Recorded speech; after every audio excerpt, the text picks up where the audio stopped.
Hey everyone, and welcome to Hitting the Road with the Bearded Company. Some tips on how to successfully take your show out of town, either through festivals or getting hired for gigs, or just not wanting to play just in your home theater. I'm Joe. I am the founder and one of the members of the Bearded Company, and we have been together for a little over 15 years. And for about 14 of those years, we've been traveling as much as we can, trying to, not only perform in our hometowns, originally in Fargo Moorhead and then in Minneapolis, but everywhere else we can, anywhere that they'll have us. And we know that that is always a goal of lots of groups. It doesn't have to be, but a lot of people would love to be able to perform elsewhere. So we would love to just pass along some knowledge. Now, everything that I'm going to talk about today, it's not necessarily that the way we do it is the only way. Obviously, other people probably have more advice and great advice. So please, please, please don't count on just everything I'm saying. Go ahead and talk to other groups that you see out there and know are traveling, because they will always, I'm sure, will always share some great knowledge for you. But I kind of put some thoughts together, kind of down and dirty here, and I'll just throw them together, talk them out to you. And if you have questions after this, please, please reach out. I would love to chat with you more about it, or find us after a show around Huge, and we'll chat. I would love to set up a time and chat with you or your group about your plans and how to help you. So, first, whenever you're traveling and thinking about traveling, just know what you're getting into. That's one of the main things you have to think about. Just because performing at home is kind of one thing. Performing in a theater, performing for a lot of times audiences, is kind of one thing. But when you travel and are performing elsewhere, that can be stressful. Both in terms of the performance part of it, or teaching if you're going to be doing that while traveling, but also just the actual travel part of it, because travel costs money. You have to organize it all. You have to figure out where you're staying. You have to figure out if all of you know who snores and who doesn't, and what people's boundaries are while you're traveling. Knowing all of those things, those are the types of things you have to think about before you even begin to make plans for this. Is make sure that your group is all on the same page about that. Talking through all the things that might cause stress. And, not everyone's always in the same place financially. So knowing what you're going to do about that. So really talk about, as a group, how important travel is, why it's important to you, and how you're going to make it something that you can accomplish with, the least amount of stress possible. And like I said, it's always going to be a little stressful, but talking through it and knowing kind of an action plan beforehand is always going to be helpful. So really think about those things. Think about, again, it's knowing how you're paying for it, where you're going, how you're getting there. Are you going to take a car? Are you going to fly? Are you going to take a train? Are you going down a riverboat? Whatever that is, know that. Like if your group, find out how comfortable people are staying in one single hotel room, or do you need to book multiple rooms, or do you need to find an Airbnb? Figure those things out. How often, as you're traveling, if you're going by car, how often do certain people need to stop and get out and stretch their legs? Know that part. And even for, especially if you're thinking about festivals, how are you paying for that? So we'll get into some of that stuff as we go here, but those are just some initial thoughts to think about. So next up we have, the biggest piece of traveling beyond the actual travel and performing part is being able to sell yourself, right? Knowing how you can sell your group as a whole. So with that in mind, it really comes down to what makes your group shine. And can you put that into 1 to 2 sentences? This was a real struggle for us as the Bearded Company early on. We struggled trying to figure out, okay, so what exactly do we do? For a long time, Our first 4 years, we were doing a lot of short form game style improv. And what we kind of called at that point experimental improv, where we experimented with all sorts of forms and types. So heralds and bats and short little weird narratives that we didn't even at the time know were narratives necessarily. But we tried a little bit of everything. And that was a little harder to sell because, frankly, we didn't have a focus. And as time went on, we realized, oh, we really like telling stories. With our theatrical background, we knew that we could tell narrative stories, right? So, can you sell your group? What makes your group interesting? Why would somebody want to hire you or bring you to their festival? Can you, again, put that into one or two sentences? We like to talk about, for the Bearded Company, we want to take audiences on epic adventures from space to the Old West and anywhere in between. Now, for us, we take people on fully improvised adventures. That's what we tell people. Can you do that? Can you explain what makes your group shine? What do you do that's so interesting? It's tough, and sometimes, like, telling people that we're going to take you on fully improvised epic adventures, yeah, it sounds a little salesy, but that's what you need. You need a little bit of that sales pitch in there so people know what they're getting, because that's what they're hiring. They want to know what they're getting. They want to see that. They want to hear about it. So get it into that short elevator pitch, right? Now,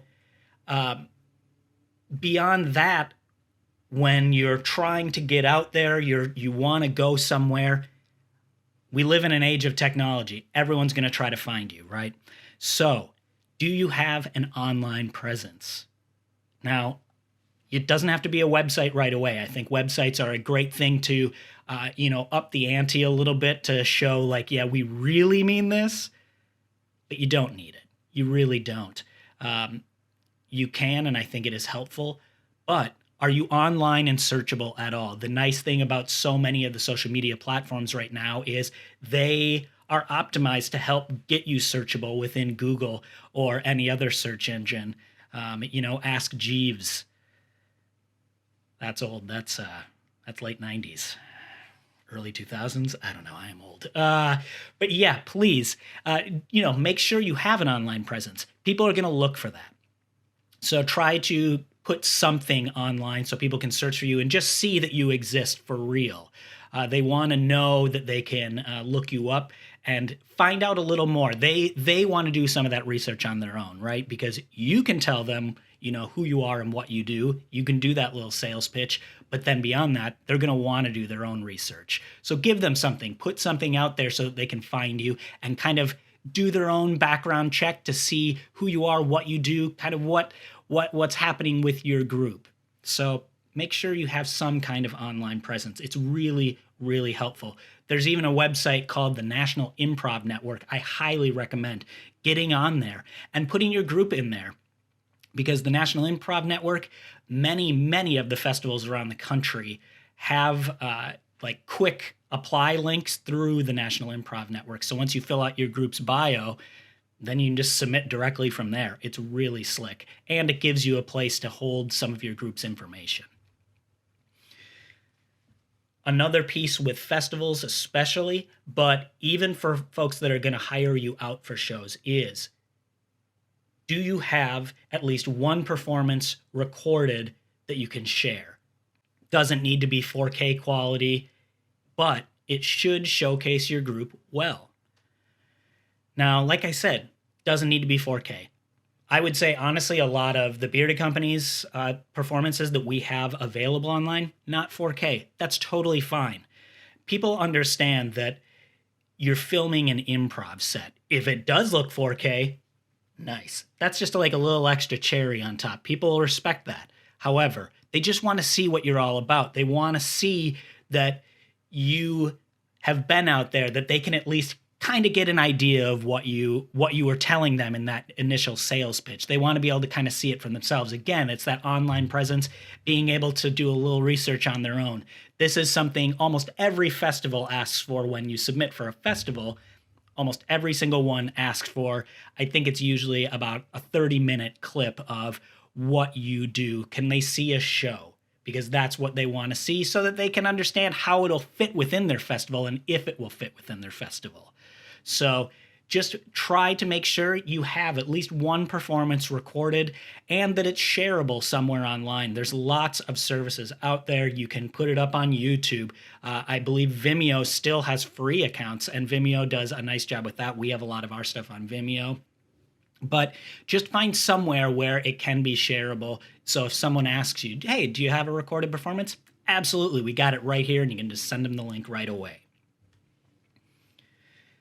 Along with the video piece is, do you have a decent group photo or two to share?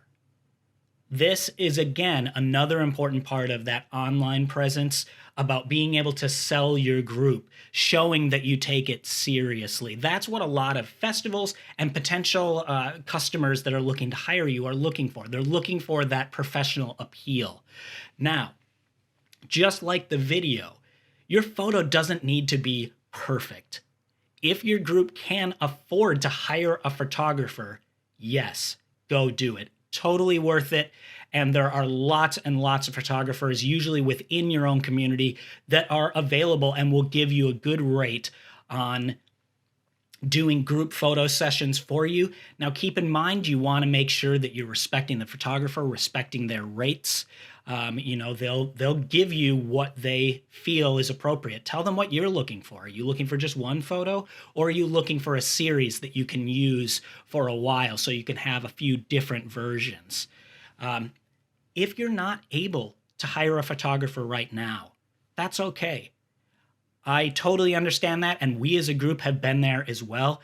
It is totally fine. We live in a time where cell phone cameras are pretty good and can take pretty good photos. So set your cell phone up on something, get a decent background. If you can rent out a theater for a day or a space, or you can just get yourself a pretty good, fun background or generic background where you can just set your phone up and you can all stand there and get a couple of decent photos. Set your phone up on a timer. We've done that. That's totally fine. My only advice with that, make sure you have good lighting. The amount of pictures I've seen where it's kind of real shadowy, can't really get a good shot of people, that's when the photography from a phone seems bad, is because you didn't have great lighting, so everything gets really grainy. So give yourself, find yourself like a big window where you can have the window light shining directly on your face and the phone is between you and the window. Do something like that. But get yourself a few photos and, push to make it obvious that you tried. You tried to show up for it. Again, those little things, as dumb as they seem, and that is a lot of times what festivals are looking for, partially because if you have good photos and good videos, there are many festivals and clients that are looking to use those things to help pitch to the media. So they'll give you even extra if you have those things. Then they can go, great, we have a contact with the local paper who's the arts critic or whatever, and they would love to do a feature and we'd love a photo. Do you have one that we can pass along to them? Yes, you do now. So think about that. It's beyond just the festival. It's creating that little extra for your group to make it show that you are shining extra bright above almost anyone else. Now, like I said, with that short description, right, your little elevator pitch, cool. Can you describe your show beyond that?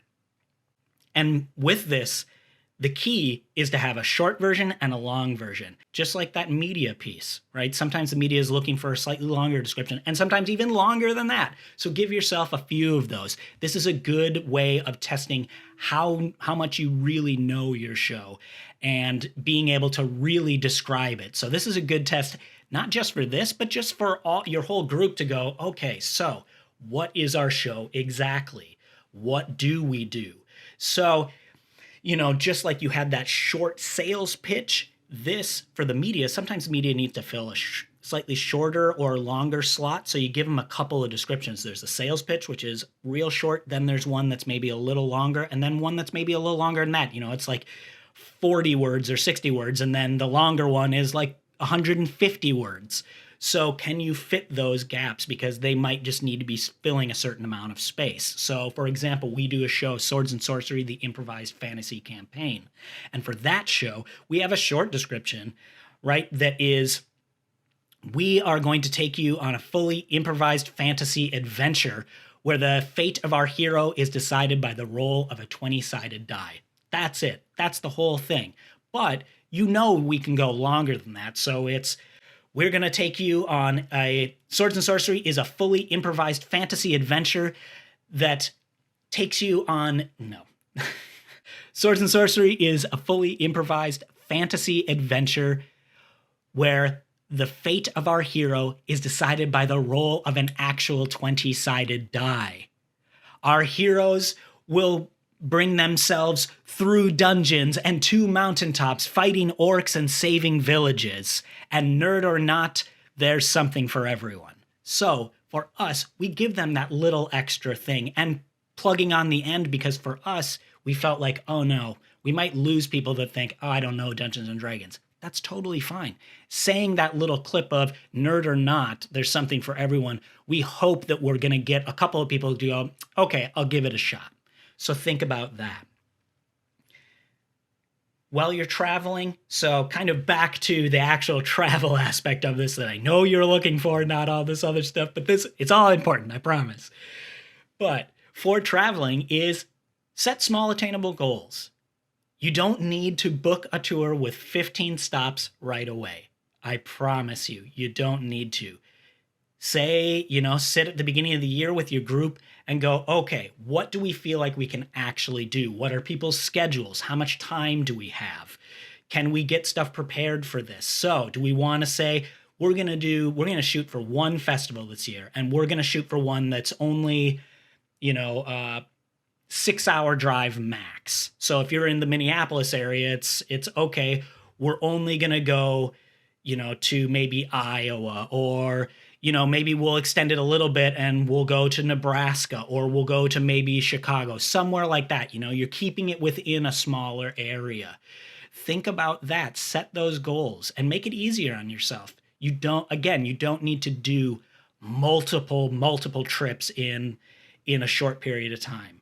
You're okay building up that catalog, getting an understanding of, again, what's comfortable for your entire group, what's comfortable for each group member is very important. So go ahead, try to set yourself a goal that you know you can accomplish, and then build on that. That's what we did. We first went just to the Twin Cities Improv Festival, and then we built on that. And then we were going to the Chicago Improv Festival as well. And then we were going to Atlanta for a festival. And then we went to Texas. It's, you just add those incrementally in, figuring out what will work for each group member, what will work for the group as a whole, what you can afford, right?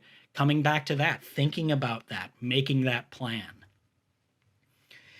So, how do you get into festivals?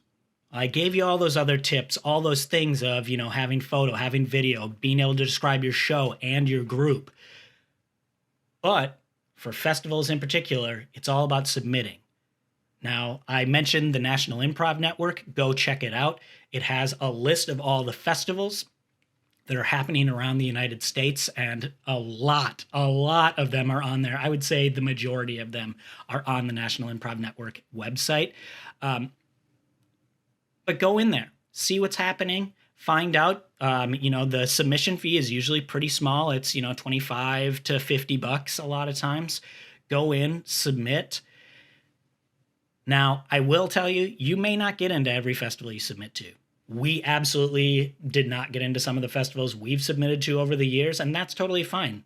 It's just like anything. You're not going to get everything you want. If you wanted everything, no one would like you. So it's okay to miss a festival, to not get into one, but submit, do it, go for it. You won't get accepted into everything. That's totally fine. Just keep trying, because you eventually will. And you'll start building that credit. And when you go to those festivals, can you bring some kind of cheap camcorder? Is the festival recording shows? Can you talk to them if you can get a copy of the stuff they're recording? Some do. But just keep submitting. That's the most important part about festivals. When you're at festivals, make friends, not just contacts. I think this is the biggest mistake we've noticed over the years going to festivals is that you want to make new friends with others at these festivals. It's very easy to want to just get to know the big names that are there, the headliners that are at the festival. And that's fine. There's nothing wrong with going up, saying hello, introducing yourself, asking them some questions and talking to them. But also, don't forget about everyone else at the festival. A lot of your audience will be other groups at the festival, and a lot of times not the headliners at the festival. So go talk to other groups, go see other groups' shows, go to the after parties and mingle. Go mingle, make some friends, because those are the people that will help you get into the next festival or get you a show in their city at some other point. This has been the greatest boon for our group, has been going out afterwards. And now I know a lot of going out after shows, you think, oh, it's just all drinking and whatever. And I'm not going to lie, yeah, there is a fair amount of that, but there's still plenty of people that don't drink and are just there to have a good time and just talk. And that's what I encourage you to do. And when you're there, try to talk to people not just from your hometown. It's very easy to feel compelled to talk to this person that you know from Minneapolis because you already know them. You feel comfortable, and that's awesome. And I in particular, I consider myself an extroverted introvert. So I generally, like my space. I like to be on my own. But at a festival, know that everyone else is kind of feeling that way after shows too. But they want to talk and they will. Just like you get jacked and about talking about improv, they want to talk about it too. So you can, and you can find out what's different in your cities and get to know them, and you just make friends, and it's amazing. You start making a list of people you know from around the country, and you get to see them at other festivals and other showcases and things. That's an amazing feeling. And if you're like me and you're like our group, there's usually one person in your group that's better at making friends than others. So for the Bearded Company, it's my friend MJ. MJ is amazing at making friends with people. And so we really like to think of him as our ambassador at festivals. All of us can do it. I still like doing it, but MJ is still the best. And so he meets people, and then he's great at going, oh yeah, and this is another person in my group, Joe. Joe, this is whoever it is. And we just all get to know each other. It's amazing. So take advantage of the fact that there's usually at least one person in your group that's a little more extroverted, great at making friends, and let them help with that, So talk about that as a group too, and figure out who's that person? Who's the person that's probably best with that? Help each other out, give each other support. Now, if you're going beyond festivals and you're just looking to get hired in general, right? You just want to get hired for a show. You get hired for, let's say you just want to do, like a holiday party, or you want to get hired to do workshops and you want to teach. That's awesome. And that is difficult. That's also not a lie. Again, it all comes down to being able to describe yourself, having that online presence, knowing what you do best, and being able to describe the things you can offer, and knowing what price you want to set for that. No price is the wrong price. Even if it's zero, if you say $0, that's fine. As long as your group is agreeing that that's what you want to charge, that's fine. But set a price and give that to the person. Whatever you feel is the price that it costs for you to go to, Manitoba, Canada. Like, what's the price to do that? Set it, tell them. If they say no, it's like anything else in life. That's okay. You just say, okay, sorry, that's as low as we can go. Or if you feel comfortable knocking $100 off, you can absolutely do that. And a lot of times they'll come back and say, we can't do that, but we could do this. And figure out if negotiation is worth it for you. But with all this in mind, for those shows, the easiest way to get started is find people you already know. Do you know someone in your hometown that has a company holiday party? They just posted on Instagram that they're like, we're looking for something for our holiday party that would be fun and, easy on everyone. Great. Reach out to them. Say, hey, I have this group. We do this, this, and this. Let them know that.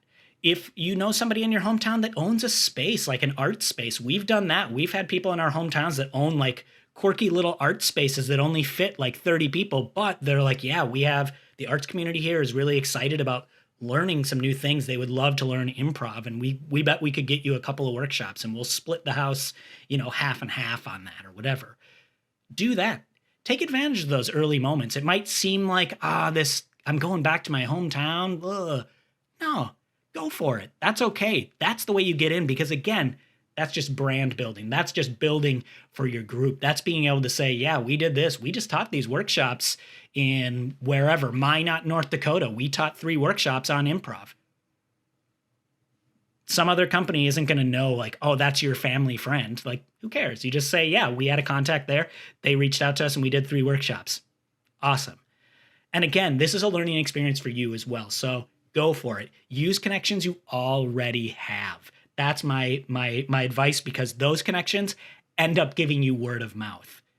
The majority of the shows that we as a group have gotten that aren't festival shows where we've just gotten hired to come to somebody's company holiday party, or we've been hired to do a show at a resort or wherever, is because word of mouth. Some company that we've worked with before has told another person about this, or a friend of ours saw us at something and they recommended us to something else. Word of mouth is very, very powerful. So go ahead and do that. The other part of it is that online presence. Can you pay for some Google ads? Can you pay for some social media ads to put yourself out there a little bit? Those are difficult and expensive. That isn't a lie. That stuff is expensive, and sometimes it just doesn't work out. But is it worth it to experiment sometimes with that? Yeah. Every avenue, explore whatever avenues you feel comfortable going with to try to get more people knowing who you are and understanding what you do. Find a partnership. Can you work with another group? Can 2 groups come together and sell some show for a venue across town? Can you do that? Can you sell your own show? We've performed in coffee shops because we went in and said, hey, we see you have this space over there. Can we perform over there? And they went, yeah, I guess. And we're like, yeah, we'll give you part of the house if you let us perform there. And we've driven, 45 minutes to do that a couple times a month. And that's okay. Do that.